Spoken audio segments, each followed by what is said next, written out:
apakah yang telah berlaku di dalam bilik-bilik itu? Nabi sallallahu alaihi wasallam buat apa? Apa cerita yang berlaku kat situ?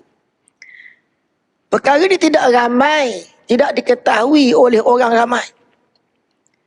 Perkara ini disembunyikan. Hinggalah akhirnya cerita yang berlaku dalam bilik masa Nabi Gering itu didedahkan oleh Al-Imam Ja'far bin As-Sadiq. Bismillahirrahmanirrahim. Alhamdulillahi Rabbil Alamin. Wabihi nasta'in ala umuri dunya waddin.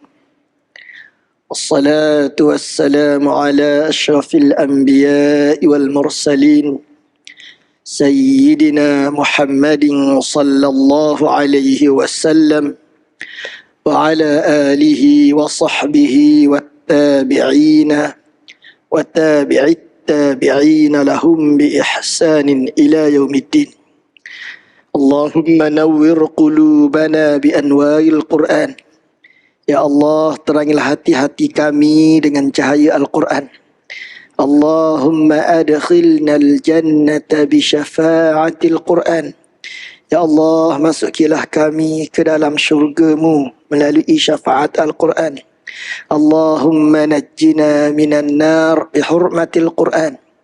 Ya Allah, lindungilah kami daripada neraka-Mu melalui kemuliaan Al-Quran.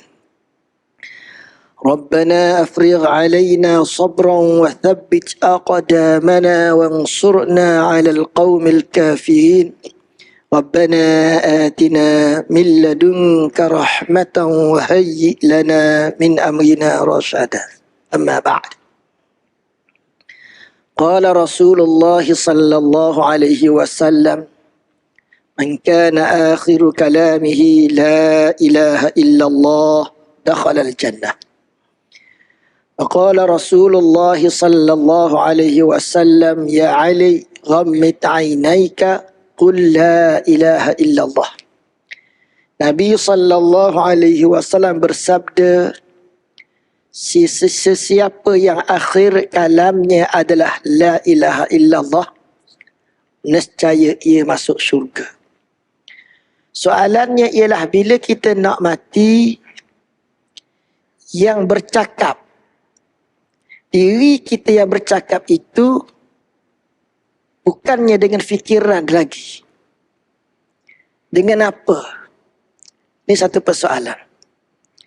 Yang kedua, Nabi sallallahu alaihi wasallam bersabda, hai Ali, pejamkan matamu dan katalah la ilaha illallah.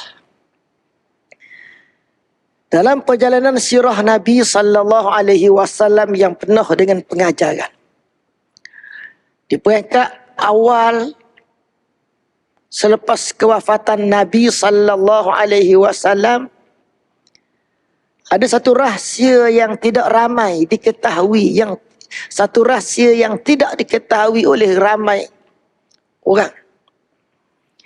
Iaitulah apakah yang telah berlaku ketika Rasulullah sallallahu alaihi wasallam gering. Ketika Rasulullah sallallahu alaihi wasallam berada di dalam bilik Hafsah, sehinggalah Rasulullah sallallahu alaihi wasallam berpindah ke bilik Sayyidatina Aisyah. 3 hari Rasulullah sallallahu alaihi wasallam berada di dalam bilik-bilik itu. Rasulullah sallallahu alaihi wasallam tidak keluar daripada bilik-bilik itu, sehingga kan waktu sembahyang pun Rasulullah sallallahu alaihi wasallam bersembahyang di dalam bilik itu. Rasulullah tidak keluar ke ruang jamaah yang hanya berada belah luar tu saja. Apakah yang telah berlaku di dalam bilik-bilik itu? Nabi sallallahu alaihi wasallam buat apa? Apa cerita yang berlaku kat situ? Perkara ini tidak ramai, tidak diketahui oleh orang ramai. Perkara ini disembunyikan. Hinggalah akhirnya cerita yang berlaku dalam bilik masa Nabi gering itu didedahkan oleh Al-Imam Ja'far bin As-Sadiq. Al-Imam Ja'far bin As-Sadiq ini mengajar dalam Masjid Nabawi. Dan dia mendedahkan. Barulah orang ramai mengetahui apa yang berlaku dalam bilik baginda ketika baginda sedang gering itu. Bagaimana Imam Ja'far As-Sadiq boleh menceritakan? Kerana mak dia, ayah dia mempunyai pertalian yang sangat rapat dengan cerita itu. Imam Ja'far As-Sadiq, ayah dia Muhammad Baqir. Tok dia Ali Zainal Abidin. Tok nyang dia Sayyidina Hussein. Tok nyuk dia Sayyidina Ali. Sayyidina Ali ada dalam bilik itu. Bilik masa Rasulullah gering itu, Sayyidina Ali ada kat dalam. Imam Ja'far As-Sadiq, ayah dia Muhammad Baqir ni, Muhammad Baqir tu mak dia adalah Fatimah binti Al-Hasan. Jadi Ali Zainal Abidin yang menjadi cucu Sayyidina Ali ni adalah orang yang pertama kahwin sepupu daripada keturunan Sayyidina Ali. Ali Zainal Abidin cucu ni nikah dengan Fatimah cucu juga. Ali Zainal Abidin anak Sayyidina Hussein menikah dengan Fatimah tu anak Sayyidina Al-Hasan. Maka kok belah ayah dia Muhammad Baqir dapat cerita tu. Kok belah mak pun Muhammad Al-Baqir ni dapat cerita tu. Muhammad Al-Baqir ni cerita kepada anaknya Al-Imam Ja'far As-Sadiq. Al-Imam Ja'far bin As-Sadiq dapat daripada ayah dia kok belah nenek. Al-Imam Ja'far As-Sadiq dapat lagi pula kok belah mak dia. Kerana mak dia ni daripada belah Sayyidina Abu Bakar As-Siddiq. Sayyidina Abu Bakar As-Siddiq berada di dalam bilik-bilik itu ketika Rasulullah sallallahu alaihi wasallam gering dalam masa 3 hari itu. Kok belah mak ni Al-Imam Ja'far As-Sadiq anak Urwah. Muhammad Baqir nikah dengan Ummu Farwah. Muhammad Baqir menikah dengan Ummu Farwah. Ummu Farwah ni anak Al-Qasim. Al-Qasim anak Muhammad bin Abi Bakar. Al-Qasim ni menikah dengan sepupu dia Asma bin Abdul Rahman. Abdul Rahman ni adik-beradik semak-sepak Sayyidatina Aisyah binti Abi Bakar. Jadi maknanya cerita hak berlaku dalam bilik Nabi masa Nabi gering 3 hari tak keluar ni, orang lain tak boleh masuk. Yang boleh masuk anak beranak dia saja, anak beranak Nabi saja, anak beranak terdekat. Jadi Imam Ja'far merupakan keturunan daripada anak beranak terdekat. Maka dia menceritakan apa yang berlaku. Di antara yang berlaku ialah Nabi sallallahu alaihi wasallam memerintahkan supaya putrinya Sayyidatina Fatimah tutup pintu. Tutup pintu ni maknanya tak nak cerita kat orang. Orang luar tak boleh tahu. Ini rahsia. Bukan saja rahsia agama Islam, tetapi rahsia keluarga yang menerajui, yang memegang tapak asas kepada agama tauhid itu sendiri. Bila Nabi kata, Nabi memerintahkan kepada Fatimah supaya tutup pintu, supaya orang jangan tahu, kerana orang-orang Yahudi itu sangat bijak mengintip. Walaupun kampung Yahudi sudah tidak ada waktu itu. Bani Qainuqa telah pun dikeluarkan tahun 2 Hijriah. Bani Nadir telah pun dikeluarkan pada tahun 4 Hijriah. Bani Quraizah dikeluarkan lepas perang Ahzab. Kampung Yahudi sudah tidak ada lagi di Madinah. Tetapi orang Yahudi terus menerus masuk ke dalam Madinah di atas nama nak berniaga. Dan Islam tidak menghalang Yahudi masuk dalam masyarakat Islam untuk berniaga.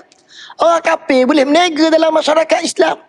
Maka orang Yahudi yang telah dikeluarkan oleh Nabi, ada yang masuk semula atas urusan perniagaan.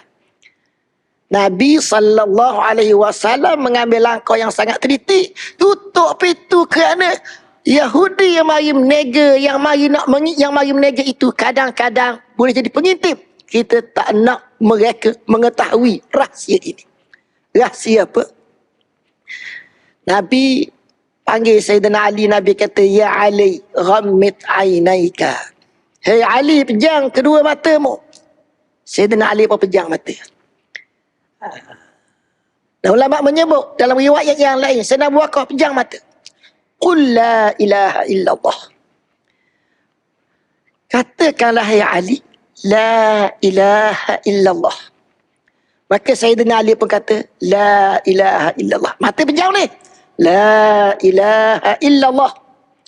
Maka Nabi mengajarkan lagi, maka Sayyidina Ali berkata lagi. Yang ni dinamakan dengan nama talqin, dinamakan juga dengan nama talaqi. Talqin itu maknanya ada jawab menjawab. Nabi kata la ilaha illallah. Sayyidina Ali pun jawab la ilaha illallah. Nabi ajar lagi la ilaha illallah. Sayyidina Ali jawab lagi la ilaha illallah. Jawab menjawab itu dipanggil talqin. Satu bab. Bab yang kedua dinamakan talaqi kerana Sayyidina Ali mengambilnya direct daripada Nabi dalam keadaan berdepan, bukan berlapik dengan sesuatu yang lain. Berlapik dengan orang lain yang tukang beritahu ada orang tengah. Tak. Itu tidak dinamakan talaqi. Ataupun berlapik dengan hari ini kita guna WhatsApp. Itu tidak dinamakan talaqi. Talaqi itu adalah menghadap muka ke muka. Mereka berdua itu menghadap, lalu mengalirlah pengaliran ilmu berlaku. Talaqi. Kenapa Nabi SAW menyuruh Sayyidina Ali pejang mata? Kita bila kita berzikir, kita pejang mata, tak berapa lama lepas tu kita pun terlelap lah. Terlena lah. Mana cepat terlena? Kita berzikir dalam pejang mata ke kita berzikir dalam keadaan celek mata? Jam celek, pejam celek kita berzikir. Compare dengan pejam, tak celek-celek. Hak mana cepat mengatakan? Cepat lena. Lebih cepat terlelap. Kita berzikir dalam keadaan kita pejam mata. Tapi Nabi mengajarkan kepada Sayyidina Ali pejang mata berzikir. La ilaha illallah itu pejang mata. Adakah membawa makna Nabi nak suruh Sayyidina Ali biar cepat terlelap? Jawabnya tidak. Nabi mengajar kepada Sayyidina Ali pejam mata. Zikir la ilaha illallah itu nak cerita kepada kita bahawa zikir itu mempunyai sistem dia. Mempunyai aliran, mempunyai flow dia. Mempunyai aliran dia. Perjalanan mencapai kepada hati. Zikir la ilaha illallah. Bibir mulut. Sapa kepada hati kah ataupun tidak? Daripada bibir mulut nak sapa ke dalam hati itu adalah suatu perjalanan yang jauh. Suatu perjalanan yang panjang. Suatu perjalanan yang tidak semestinya hak bibir mulut tu akan sapa ke dalam hati. Suatu perjalanan yang jauh, dan perjalanan yang jauh itu mesti melalui tekniknya. Mesti melalui teknik dia. Hak ni rahsia yang Nabi SAW tidak mahu orang-orang Yahudi memahaminya ataupun orang-orang Yahudi mengetahuinya. Jadi perjalanan daripada bibir mulut nak sapa ke dalam hati. Ni satu pelajaran yang ulama bincang panjang. Berbagai-bagai cara sehingga jadi perselisihan pula, kadang-kadang jadi perselisihan pula antara cara pertama, cara kedua. Berdasarkan kepada apa yang ulama-ulama lalui. Yang kedua kita nak tengok la ilaha illallah yang masuk di hati itu dia bersifat zauqi. bersifat zauq, bersifat rasa. Cerita la ilaha illallah masuk dalam hati, cerita yakin. Dan yakin ini perkara yang tidak boleh dilihat. Zauqi maknanya yakin tu kita boleh rasa. Kita yakin, kita tak yakin, kita boleh rasa. Tadi masa belum zikir, kita gelisah, kita kelang kabut. Lepas kita berzikir 40 minit, kita rasa tenang. Kita boleh merasai benda tu. Zauqi. Bagaimana perkara itu berlaku, tak boleh nak diceritakan. Sebab cerita tu cerita ghaib. Dah tak boleh cerita, tak boleh faham. Kita nak faham macam mana, mesti boleh bercerita, boleh diungkapkan. Ungkapkan nak ungkap macam mana? Nak Allah macam mana? Nak bagi tahu cerita tu macam mana? Ulama setelah melalui perjalanan yang panjang. Perjalanan zikir la ilaha illallah ni panjang. Dan la ilaha illallah ini ketika musnah masyarakat Islam, maka orang berkata Islam telah musnah. Tetapi la ilaha illallah ini menghidupkan semula masyarakat Islam yang telah musnah itu. Jadi perjalanan pengalaman ulama zikir la ilaha illallah ini panjang. Setelah panjang mereka kumpulkan dan mereka tulis. Cara mudah, cerita hati ni cerita ghaib. Diri kita bila kita berzikir la ilaha illallah, kita berzikir dengan seluruh diri. Kita berzikir dengan akal, kita berzikir dengan jiwa, kita berzikir dengan hati. Nak sapa tu mula-mula daripada akal dulu, lalu ikut jiwa, sehingga sapa kepada hati. Jadi akal dan jiwa itu, al-aqlu wan nafs, itu berada di diri jasad. Dia duduk di pihak jasad. Akal dan jiwa, al-aqlu wan nafs itu berada di diri mulki. Diri jasad, diri kulit, diri luar. Dia ni, akal dan juga jiwa menjadi ketua kepada askar. Askar tu panca indera. Bila kita berzikir la ilaha illallah, kita guna lidah, guna mulut. Askar tu panca indera. Kita daripada lidah, ini fizikal. Akal lah yang tukar perintah. Kemudian daripada akal dia masuk dalam jiwa. Zikir menangis itu dalam jiwa ke sudah balik sana jiwa? Kan dalam jiwa masih pada diri yang duduk di alam mulki, diri jasad lagi. Alah, Parlimen ketua askar ni dia tak boleh buat tindak apa-apa melainkan mengikut keputusan bos dia. Oleh kerana bos panca indera itu sepasang, an-nafs, al-aqlu wan-nafs, akal kata zikir, zikir. Atau perasaan yang kata zikir, sedih ni, zikir. Zikir. Zikir itu masih lagi berada di diri belah kulit ni. Dalam huraian tasawuf, terbahagi kehidupan kita ini kepada kehidupan malakut dan kehidupan mulki. Hak jasad ni mulki. Tabarakalladzi biadihil mulk. Dah masuk malakut lagi. Cerita malakut ni cerita wa kadzalika nuri Ibrahim malakut samawati wal ard. Daripada mulki syahadah kulit ni nak masuk dalam hati tu adalah perjalanan ghaib. Hak ni hak kita tak nampak, tak boleh cerita. Ulama Allah dalam bentuk.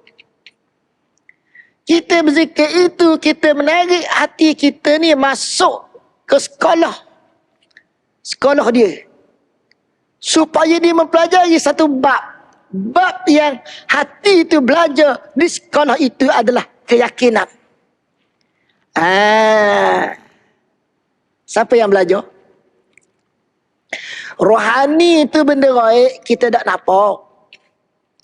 Perjalanan dia di alam yang gaib, kita tak nampak. Pembelajaran dia di alam gaib, kita tak nampak. Perjalanan dia, masa dia berjalan itu, dia melihat pemandangan di kanan kiri dia. Hak tu pun gaib, kita tak nampak. Pembelajaran yang dia belajar, pelajaran yang dia dapat, yang dia faham, pun gaib, kita tak nampak. Tetapi setelah rohani itu dapat, tiada kepada diri ini, diri jasad. Diri yang kelam kabut tadi jadi tenang, jadi yakin. Yakin ini natijah daripada faham pembelajaran rohani itu, faham pelajaran dia. Yakin itu mari hasil daripada rohani itu berjalan, dia nampak pemandangan, dia faham pemandangan itu, dia hantar ke diri ini. Diri ini jadi yakin. Balik ke kulit semula, balik ke jasad semula. Hak balik ni nama dia zauqi, nama dia rasa. Apa benda yang rasa tu? Yang dapat dirasai itu yakin. Mari daripada mana? Mari daripada mana? Ini cerita hak duduk dalam hati.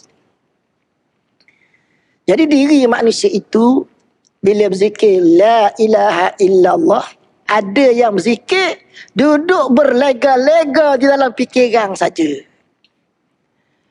Ada yang berzikir sampai dalam jiwa, berlegar-legar dalam jiwa sahaja. Hak pertama tadi tak sampai peringkat kedua. Hak peringkat kedua berzikir itu berlegar-legar dalam jiwa itu. Hak ketiga dia masuk dalam hati. Siapa diri dia yang raib? Hak kedua tadi tak sampai peringkat ketiga. Itu jauh perjalanan. Zikir daripada bibir mulut nak sampai dalam hati, perjalanan yang jauh. Perjalanan yang jauh itu diwasiatkan oleh Nabi sallallahu alaihi wasallam kepada Sayyidina Ali. Diwasiatkan oleh Nabi sallallahu alaihi wasallam kepada Sayyidina Abu Bakar. Diwasiatkan oleh Nabi sallallahu alaihi wasallam kepada Sayyidina Umar. Sayyidina Umar ni pemenantu Nabi sallallahu alaihi wasallam. Boleh masuk dalam bilik itu. Diwasiatkan kepada beberapa orang yang sangat rapat, termasuk Anas bin Malik, Salman, kemudiannya Al-Abbas. Bukan semua sahabat boleh masuk, sebab sahabat yang datang nak menziarahi Nabi itu Sayyidina Fatimah tutup pintu.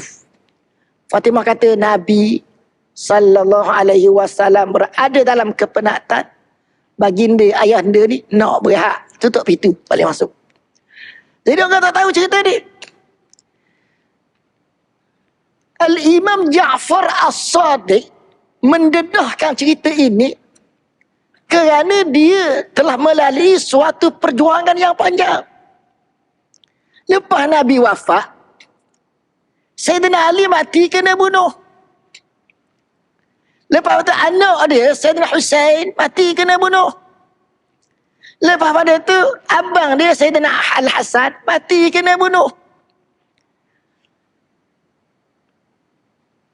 Sayyidina Ali mati kena bunuh. Kita tahu, ketika sedang mengimamkan sembahyang subuh.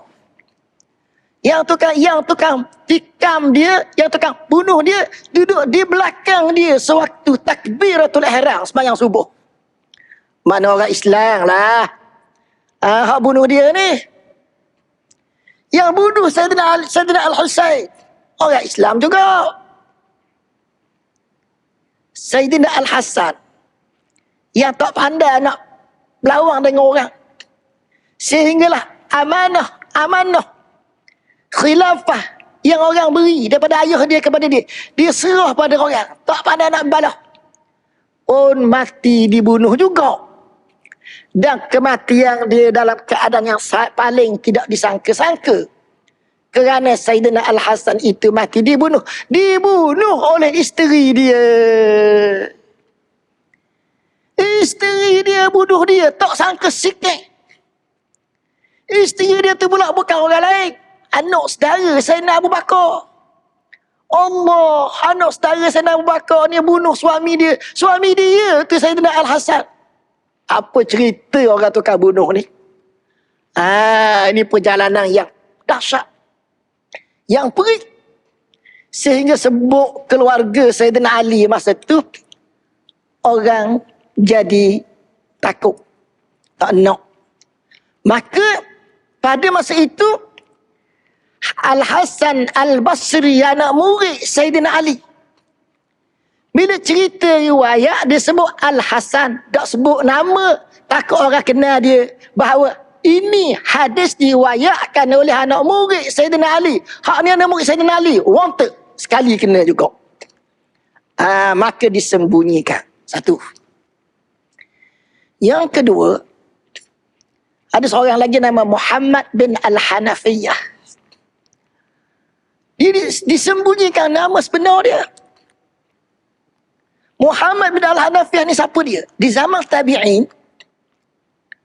di satu ketika di zaman tabi'in, ulama-ulama yang besar di kalangan tabi'in yang mengajar di Masjid Nabawi adalah cucu-cucu Sayyidina Ali dan cucu-cucu Sayyidina Abu Bakar.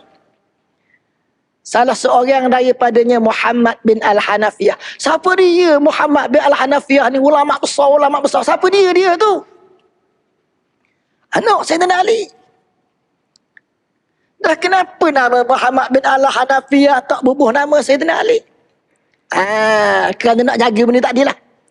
Yang ni telah dibunuh, yang ni telah dibunuh, yang ni telah dibunuh. Muhammad ini anak Sayyidina Ali dengan mak lain.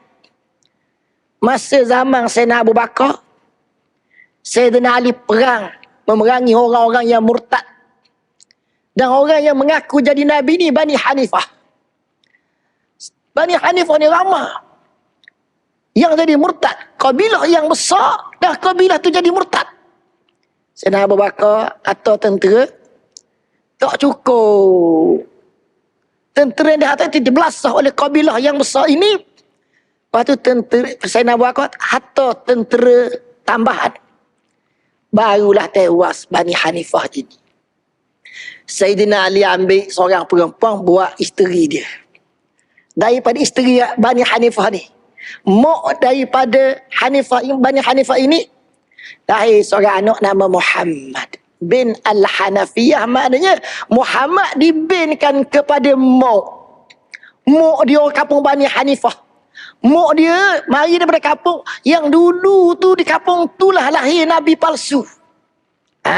Budak ni nama Muhammad ini. Dan ayah dia siapa dia? Ayah dia Sayyidina Ali. Disembunyikan. Anak ni bila besar jadi ulama besar.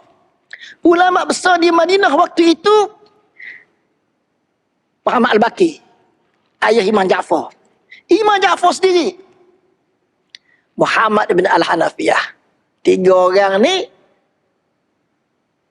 cucu cici Sayyidina Ali, tokoh besar. Pada tu tokoh besar yang mengajar di Masjid Nabawi pada waktu itu juga. Satu pihak lagi cucu-cucu Sayyidina Abu Bakar As-Siddiq radhiyallahu anhu. Macam mana boleh jadi macam tu? Ni cerita dia. Al-Imam Ja'far As-Sadiq anak Ummu Farwah anak Al-Qasim. Ummu Farwah ayah dia nama Al-Qasim, mak dia nama Asma. Al-Qasim ni ulama besar dah. Al-Qasim ulama besar. Kau ada seorang lagi, sepupu dia nama Urwah, ulama besar. Al-Qasim jadi ulama besar kerana Al-Qasim ni malam-malam tidur rumah Sayyidatina Aisyah, mak saudara dia. Urwah pun jadi ulama besar kerana Urwah ini malam-malam tidur rumah Sayyidatina Aisyah, rumah mak saudara dia. Sayyidatina Aisyah ni dia tak ada anak.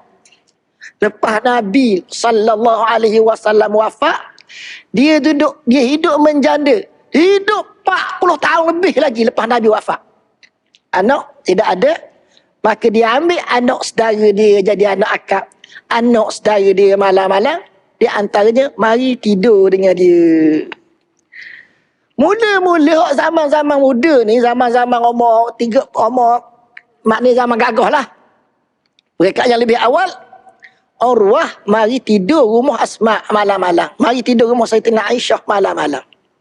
Urwah ni anak Az-Zubair. Az-Zubair nikah dengan Asma. Asma ni anak Sayyidina Abu Bakar. Cerita Asma timbul dalam peristiwa hijrah. Ketika Nabi SAW bersembunyi di Gua Thur, Asma ni lah yang buat makanan. Membekalkan makanan untuk menjadi santapan Rasulullah SAW di dalam Gua Thur. Asma nikah dengan Az-Zubair. Dapat anak nama Urwah. Urwah ni malam-malam lepas Nabi wafat, malam-malam tidur rumah Sayyidatina Aisyah. Sayyidatina Aisyah pun cerita. Nabi ni begini, Nabi ni begini, Nabi ni begini. Maka Urwah banyak meriwayatkan hadis, terutamanya daripada Aisyah, daripada Sayyidina Abu Bakar, daripada Amir bin Fuhairah, daripada rumah keluarga Sayyidina Abu Bakar. Satu bab. Bila Urwah besar, Al-Qasim pula mari duduk rumah Aisyah radhiyallahu anha, malam-malam mari tidur rumah Sayyidatina Aisyah radhiyallahu anha. Al-Qasim mari kemudian kerana cerita dia panjang. Al-Qasim ni anak Muhammad bin Abu Bakar. Muhammad bin Abu Bakar ni dilahirkan masa Hajjatul Wada'. Masa ujung kehidupan Nabi. Sebab apa?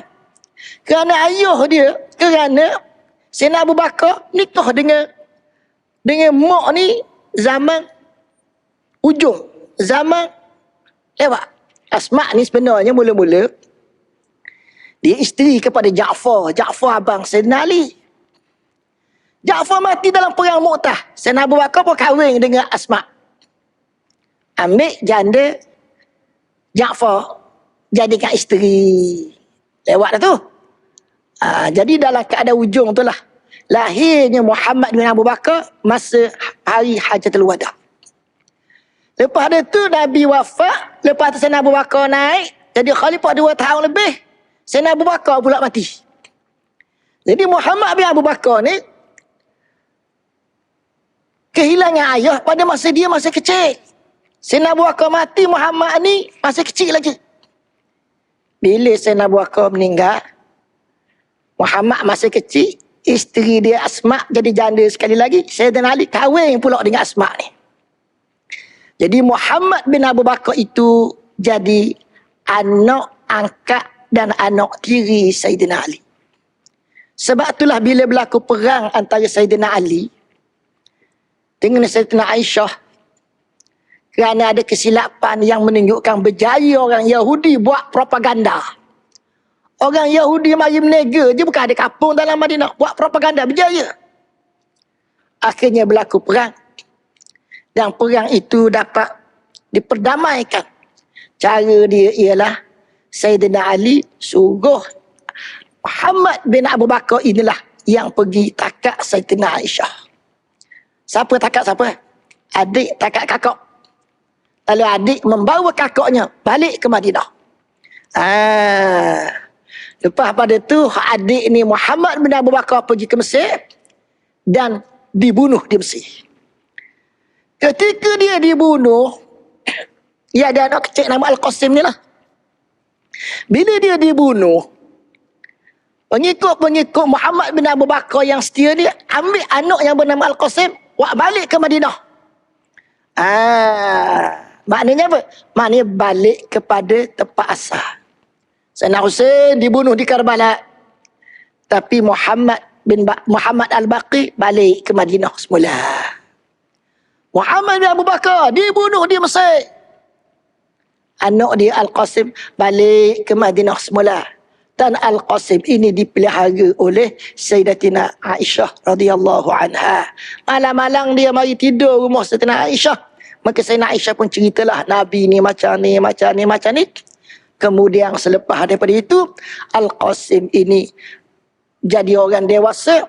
Dia menjadi ulama yang besar di kalangan tabi'in.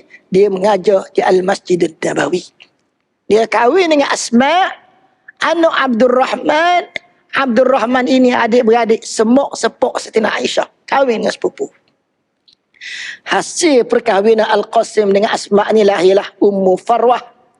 Ummu Farwah inilah yang menjadi mak kepada Imam Muhammad Baqir.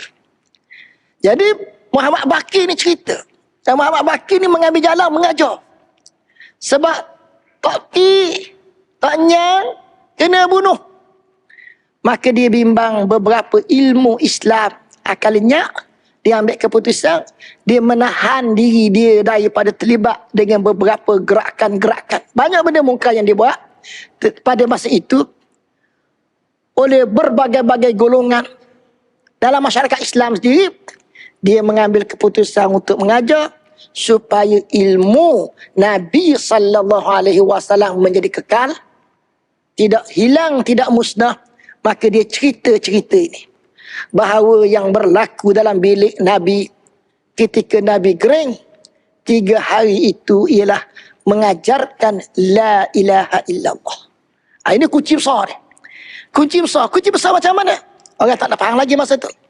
Dia ajar. Dan oleh kerana Al-Imam Ja'far Shadiq mengajar lama, daripada muda hingga tua, anak murid dia ramai. Semua mazhab Pak ngaji dengan dia. Imam Malik orang Madinah ngaji dengan dia. Kemudian Imam Hanafi orang Iraq tu, macam mana boleh jadi anak murid dia juga? Kerana Imam Hanafi ni, dia belajar dengan guru dia Hamad. Kemudian dia mengerjakan haji. Dia menziarahi maqam Nabi. Dia duduk di Madinah. Waktu tu dia belajar dengan Imam Ja'far. Dan dia bertanyakan soalan. Banyak. Dia orang alim dah. Di Iraq tu. Dia mari ke Madinah bertanyakan kekusutan. Banyak yang dia tanya kepada Imam Ja'far ini. Maka Imam Hanafi juga anak murid Imam Ja'far. Imam Syafi'i anak murid Imam Maliki. Anak murid Imam Maliki pun belajar dengan Imam Ja'far juga. Masa Imam Malik belajar dengan Imam Ja'far lebih muda. Masa Imam Syafi'i belajar dengan Imam Ja'far sudah lebih tua. Maknanya hak anak murid pun belajar dengan dia juga. Tok guru belajar dengan dia dah. Lama Imam Ja'far As-Shadiq ni mengajar. Dia menjadi guru kepada ramai ulama. Dan inilah rahsia la ilaha illallah. Zikir la ilaha illallah.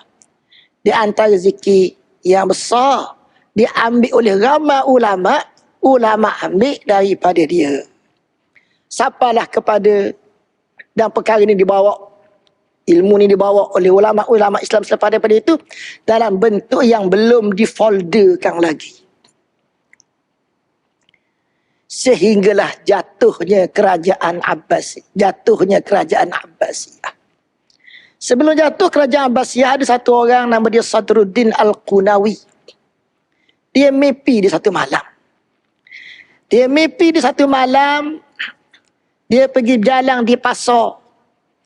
Dia tengok ada ramai orang berkerumun di satu tempat.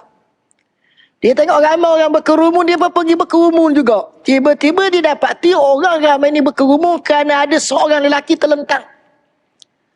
Dan orang yang berkerumun berkata lelaki itu telah mati. Dia pun tengok orang lelaki ni.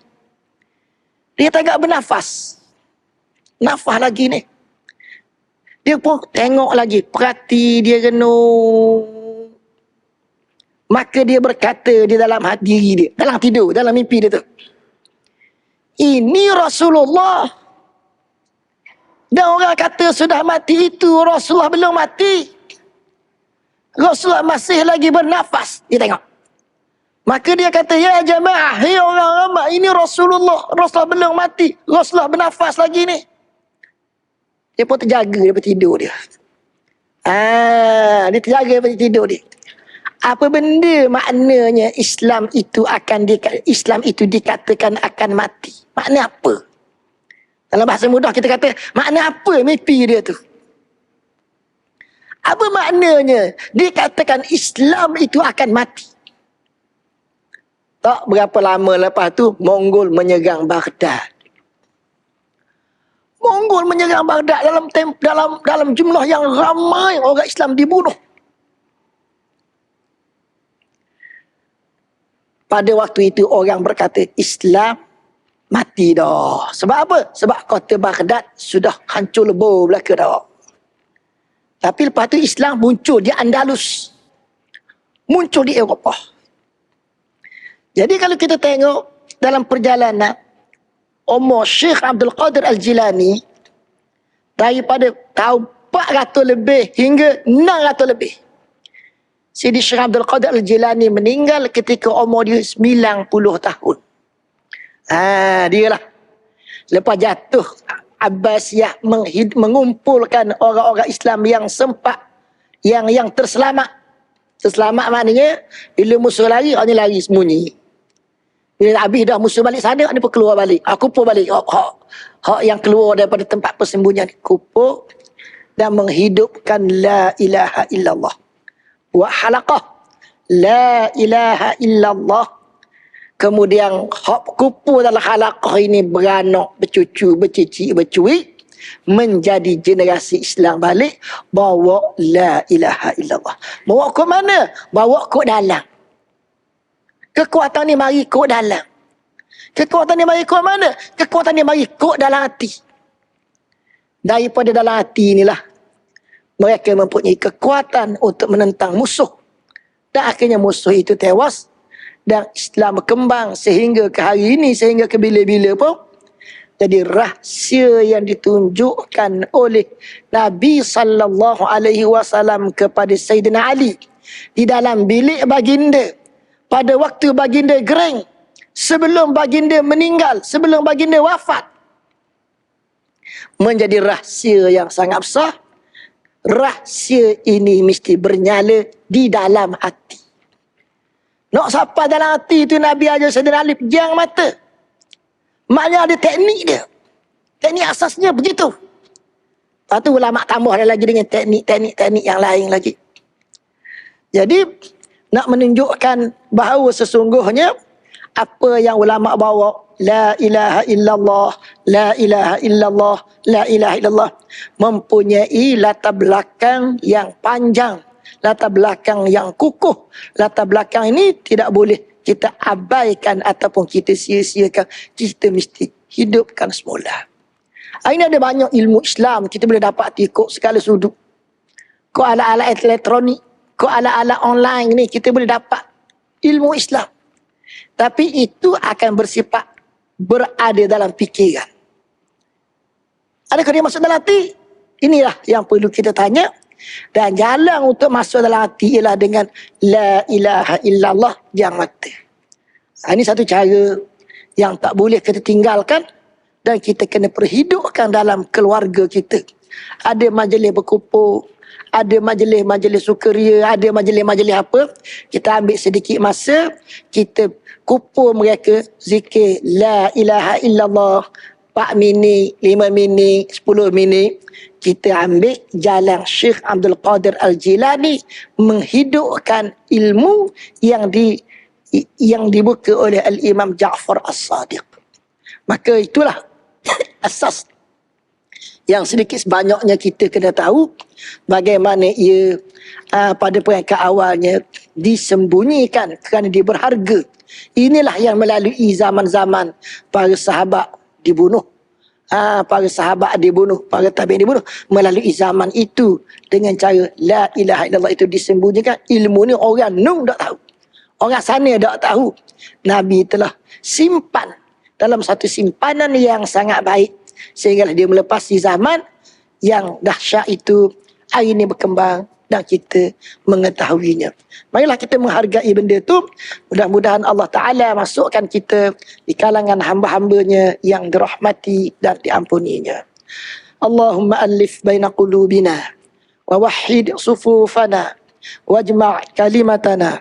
Allahumma ja'alna min awliyaika as-salihin wa ibadika al-muqarrabin. Allahumma walli umurana khiyarana ولا تولي أمورنا شرارنا. اللهم انصر المجاهدين في فلسطين. اللهم أهلك اليهود اللدود ومن عاونهم. اللهم بدد شملهم وفرق جمعهم وشتت كلمتهم وزلزل أقدامهم وسلط عليهم كلبا من كلابك يا قهار يا جبار يا منتقم. ربنا آتنا في الدنيا حسنة وفي الآخرة حسنة وقنا عذاب النار. سبحان ربك رب العزة عما يصفون وسلام على المرسلين والحمد لله رب العالمين.